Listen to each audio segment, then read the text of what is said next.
Alhamdulillah wa salatu wa salamu ala rasulillah wa ba'd. So a few days ago we saw a hadith where the Prophet sallallahu alaihi wasallam he said, "Ballaghu anni walau ayah," convey from me even if it's one verse, one small amount of knowledge. Then there were two other parts to this hadith. وحدثوا عن بني إسرائيل ولا حرج. And narrate and relate things from the children of Israel, ولا حرج. And there's nothing wrong with that. That's okay. It's very important we understand this part of the hadith in its correct context. So, Bani Israel. So first of all, who are Bani Israel? So, who is Israel? Who is Israel? Prophet Yaqub, Prophet Jacob. And the Bani Israel are the children, meaning the descendants of Israel. So when it says Bani Israel, referring to a group of people, but it's also referring to people who are known as Jews or Yahud in this sense. So what happened at the time of the Messenger of Allah sallallahu alaihi wasallam, there were Jews who were living there, and there were some Christians who were living in the region. And what would happen is the Muslims would realize that the Jews and Christians have very similar stories, have very similar information in their books than the Muslims have. So they would go and they would be interested to find out, hey, maybe we can learn something that's interesting about our own religion by looking at some of their books. And what you find is you find two sets of hadith. One set of hadith which condemns the Sahaba and tells them, do not study any other book besides the Qur'an, and do not believe what these people are saying. Then you find another set of hadith which says, like this, you can go ahead and you can narrate from them, and it's okay, there's nothing wrong with that. So what you do is, whenever you find two sets of teachings from the Messenger of Allah ﷺ that seem to be a little bit at odds with each other, you try to reconcile them. You attempt to reconcile them because this was said in one context and this was said in a different context. So there's two different contexts that are happening. So the summary of all of this, said by Imam Ibn Kathir in the introduction to his tafsir. If you've ever read the tafsir of Ibn Kathir, you find he has a very short introduction, but he has one of the most comprehensive explanations of what to do when it comes to the stories or the narrations that are coming from Bani Israel. And these are called Israeliyat. And you will find them in books of tafsir. You will find people when they're giving khutbah, sometimes they'll narrate one of these stories about some verse in the Qur'an, and then they'll say, and this is from the Israeliyat.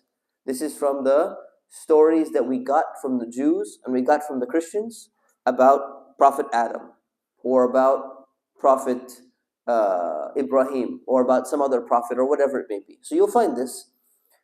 So Ibn Kathir summarizes this based on this hadith and based on other hadith, and he says the correct balance when it comes to taking stories from the Bible or from the Torah or from what the Jews and Christians have is that you should neither completely believe them nor should you completely reject them.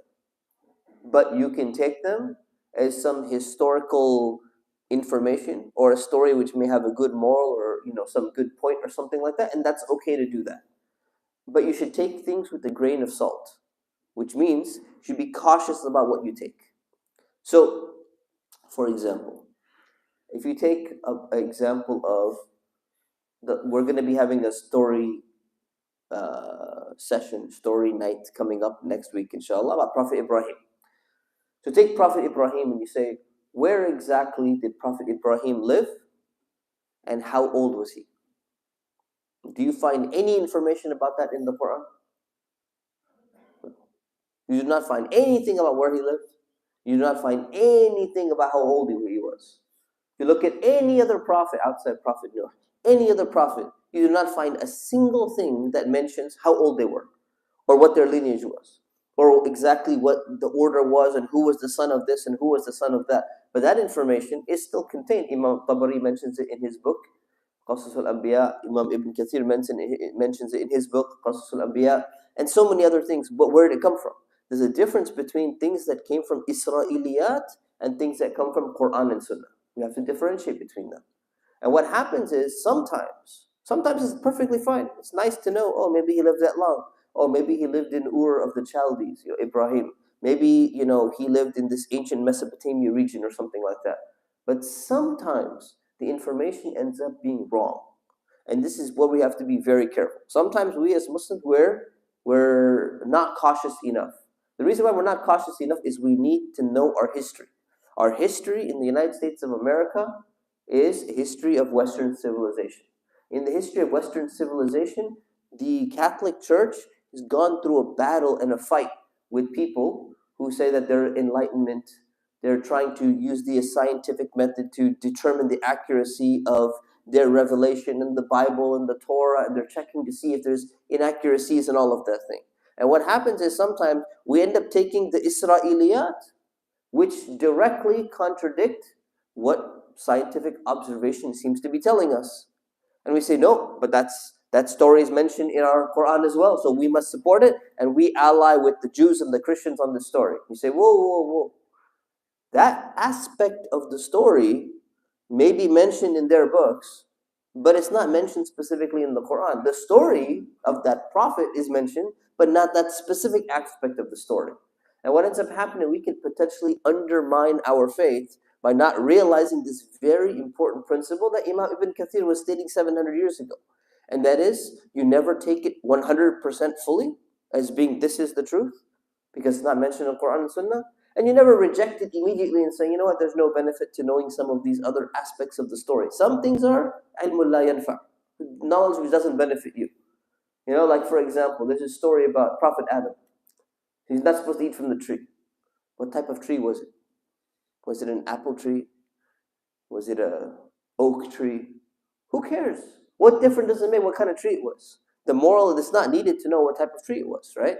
So sometimes we end up wasting time about these little details, which is not that big of a deal. But sometimes, and you see this in the Muslim community, they'll go and share some aspects of a story. They'll teach it in a Sunday school. They'll teach it in a Qur'an class maybe. And they got it from the Israeliyat, then that would be okay. He said, wala haraj, it's okay to do that. But if you're teaching one of the problematic teachings that's there in the Bible or there in the Torah, the remnants of the Torah and the Bible that they have, we need to be extra careful.